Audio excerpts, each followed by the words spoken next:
जंग अहद के ताल्लुक से जब मक्का वालों को जंग बदर में शिकस्त हासिल हुई तो बदला लेने की नीयत से 3000 की फौजी लश्कर को तैयार करके मदीने की तरफ रवाना हुए।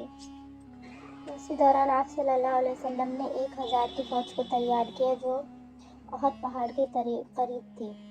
मक्के के लश्कर में हज़रत खालिद बिन वलीद भी शामिल थे, लेकिन आप सल्लल्लाहु अलैहि वसल्लम के लश्कर में से अब्दुल्ला बिन उमई ने मुनाफिकत की और बगावत कर दी और 300 लोगों को अफराद को लेकर फरार हो गया।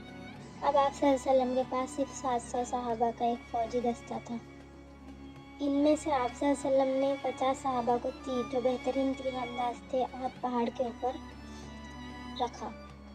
इन तीर अंदाज़ों से आप सल्लल्लाहु अलैहि वसल्लम ने मुखातिब होकर कहा, हमारी पुश्त की हिफाजत करना। अगर देखो कि हम मारे जाएं तो हमारी मदद को ना आना, और अगर देखो कि हम माल गनीमत समेट रहे तो हमारे साथ शरीक ना होना। अगर तुम लोग देखो कि हमें परिंदे उचक रहे हैं तो भी तुम अपनी जगह से ना हिलना।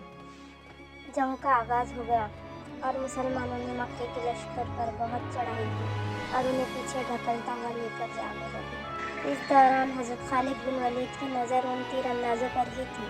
जब उन तीर अंदाज़ों को अंदाज़ा हुआ कि हम जंग जीत रहे हैं और मक्की लश्कर पीछे हट रहा है, तो ये देखकर वो अपनी जगह से नीचे उतरने लगे और उस माल गनीमत को जमा करने लगे।